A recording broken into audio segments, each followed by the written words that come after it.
செய்தி. வணக்கம். விவி செய்திகளுக்காக ஊர்செய்திகள். ராணிப்பேட்டை மாவட்டம் ஷோலிங்கர் யோக நரசிம்மர் திருக்கோவிலில் 5ஆம் வார கார்த்திகை பெருவிழா நடைபெற்று வருகிறது. தமிழகம் மட்டுமின்றி பிற மாநிலங்களில் இருந்து ஏராளமான பக்தர்கள் வந்து ரோப்காரில் சென்று சாமி தரிசனம் செய்து வருகின்றனர். நிறைவு வாரமான இன்று சுமார் 1,00,000க்கும் மேற்பட்டோர் சாமி தரிசனம் செய்தனர். இந்நிலையில் சென்னை பழைய வண்ணார்பேட்டையை சேர்ந்தவர் பாண்டியன்.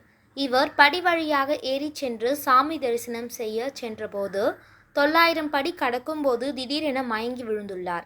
சக பக்தர்கள் அவரை அங்கிருந்து சிகிச்சைக்காக ஷோலிங்கர் அரசு மருத்துவமனைக்கு அனுப்பி வைத்துள்ளனர். பரிசோதனை செய்த மருத்துவர் வரும் வழியிலேயே அவர் இறந்துள்ளதாக தெரிவித்துள்ளனர்.